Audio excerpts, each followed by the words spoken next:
Hello friends, எல்லாருக்கும் வணக்கம். இன்றைக்கி இந்த வீடியோவில் சூப்பரான சிம்பிளான ஹெல்த்தியான ஒரு ஈவினிங் ஸ்நாக்ஸ் தாங்க பார்க்க போகிறோம். நீங்கள் நார்மலாக பொரியலுக்கு யூஸ் பண்ணுற முட்டைக்கோஸ் வச்சு சூப்பரான ஹெல்த்தியான ஈவினிங் ஸ்நாக்ஸ் தாங்க பார்க்க போகிறோம். இந்த ஸ்நாக்ஸ் நீங்கள் செய்கிறதுக்கு 15 நிமிஷத்துலேருந்து 20 நிமிஷத்துக்குள்ளே முடிச்சிடலாங்க. ரொம்ப டேஸ்ட்டாகவும் இருக்கும், அதோட ஹெல்த்தியானது கூட. ஸ்கூலில் இருந்து பசியோடு வர குழந்தைங்களுக்கு இந்த ஹெல்த்தியான முட்டைக்கோஸ் போண்டா அண்ட் பக்கோடாவை செஞ்சு கொடுங்க. ரொம்ப விரும்பி சாப்பிடுவாங்க. முட்டைக்கோஸ் பிடிக்காத குழந்தைங்களுக்கு கூட இந்த ஸ்நாக்ஸை விரும்பி சாப்பிடுவாங்க. இந்த மாதிரி முழு முட்டைக்கோஸ் எடுத்துக்கோங்க. இதை பாதியாக கட் பண்ணி உங்களுக்கு தேவையான அளவு எடுத்துக்கிட்டு அதை இந்த மாதிரி சின்ன சின்ன பீசஸாக கட் பண்ணி எடுத்துக்கோங்க. நம்ம கட் பண்ணி வச்சுருக்கிற முட்டைக்கோஸை ஒரு அகலமான பாத்திரத்துக்கு மாற்றிக்கோங்க. இப்போ இதில் ஒரு பெரிய வெங்காயத்தை இந்த மாதிரி சின்ன சின்னதாக நறுக்கி சேர்த்துக்கோங்க. கூடவே கொஞ்சமாக கருவேப்பிலை, ஒரு கைப்பிடி அளவுக்கு கொத்தமல்லியை இந்த மாதிரி சின்ன சின்னதாக நறுக்கி சேர்த்துக்கோங்க. ஒரு டேபிள் ஸ்பூன் இஞ்சி பூண்டு விழுது, கொஞ்சமாக மஞ்சள் தூள், உங்கள் காரத்துக்கு ஏற்ற மாதிரி மிளகாய் தூள் சேர்த்துக்கோங்க. கடைசியாக ஒரு டீஸ்பூன் கரம் மசாலா, இதுக்கு தேவையான அளவுக்கு உப்பு சேர்த்துக்கோங்க. ஒரு கப்பு கடலை மாவு சேர்த்துக்கோங்க. நீங்கள் எந்த கப்பால் கடலை மாவு எடுத்தீங்களோ அதே கப்பால் 1/4 கப் அரிசி மாவு சேர்த்துக்கோங்க. கடைசியாக கொஞ்சமாக பெருங்காயம் சேர்த்துக்கோங்க. நம்ம போட்ட பொருள் எல்லாம் முட்டைக்கோஸோட ஒன்றாகிற மாதிரி நல்லா கலந்து விட்டுக்கோங்க. இப்போ தண்ணி ஊற்ற வேணாங்க. ஃபஸ்ட்டு இது நல்லா கலந்து விட்டதுக்கப்புறமா தண்ணி ஊற்றிக்கலாம். இந்த மாதிரி நல்லா கலந்து விட்டதுக்கப்புறமா நான் எந்த கப்பால் கடலை மாவு எடுத்தனோ அதே கப்பால் 1 கப் தண்ணி எடுத்துக்கிறேங்க. அதை கொஞ்சம் கொஞ்சமாக சேர்த்து நல்லா பிசைஞ்சுக்கோங்க. ஒரே டைமில் எல்லா தண்ணியும் கொட்டிடாதீங்க. கொஞ்சம் கொஞ்சமாக தண்ணி விட்டு பிசைஞ்சுக்கோங்க. நீங்கள் மாவு பிசையும் போது இந்த வீடியோவில் பார்க்குற மாதிரி நல்லா அழுத்தம் கொடுத்து பிசைங்க. அப்போ தான் நம்ம போட்ட கடலை மாவு அரிசி மாவெல்லாம் கோஸோடு நல்லா ஒட்டுங்க. இந்த 1 கப் தண்ணியே போதுங்க. உங்களுக்கு பார்க்குறதுக்கு கொஞ்சம் வரவரன்னு இருக்கிற மாதிரி தான் இருக்கும். இதை நம்ம பிசைஞ்சு வச்சதுக்கப்புறமா ஒரு 5 நிமிஷத்துக்கு மூடி வைக்க போகிறோங்க. அப்போ அந்த காயிலேருந்து கொஞ்சம் தண்ணி வரும், அதுவே போதுங்க. இப்போ இதை ஒரு 5 நிமிஷத்துக்கு மூடி வச்சிடலாம்.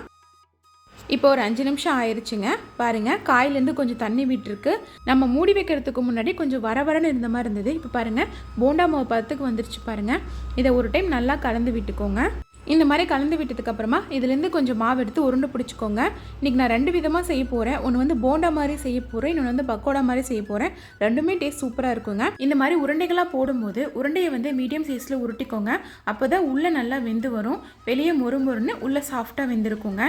எண்ணெய் நல்லா காய்ச்சதுக்கு அப்புறமா தான் நம்ம உருண்டைங்க சேர்த்துக்கணுங்க. உருண்டைங்க சேர்த்ததுக்கு அப்புறமா அடுப்பை மீடியம் ஃப்ளேமில் வச்சுருங்க. அப்போது தான் வெளியே இருக்கிற மாவும் உள்ளே இருக்கிற மாவும் நல்லா வெந்து வருங்க. நீங்கள் ஹை ஃப்ளேமில் வச்சுருந்தீங்கன்னா வெளியே மட்டும் தான் வெந்திருக்கும், உள்ளே வேகாமல் மாவாக இருக்குங்க.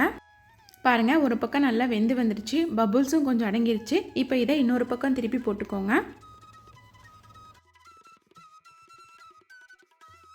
பாருங்கள், இப்போ இதோட கலர் நல்லா மாறிடுச்சுங்க. இப்போ இதை வெளியே எடுத்து வேற ஒரு தட்டுக்கு மாற்றிடலாம்.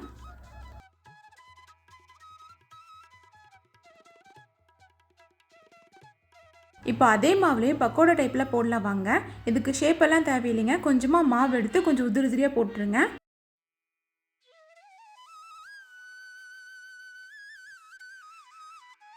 இதையும் ஒரு பக்கம் வெந்ததுக்கு அப்புறமா இன்னொரு பக்கம் திருப்பி போட்டுக்கோங்க.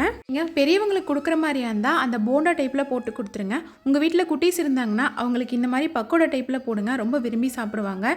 பாருங்கள், இப்போ கோஸ் பக்கோடா ரெடி ஆயிடுச்சுங்க. இப்போ இதை எடுத்து ஒரு தட்டுக்கு மாற்றிடலாம். பாருங்கள், எவ்வளோ சூப்பராக நம்மளோட கோஸ் பக்கோடா ரெடி ஆயிடுச்சு. இது சாப்பிட்றதுக்கு வெங்காய பக்கோடா டேஸ்ட்லேயே இருக்குங்க.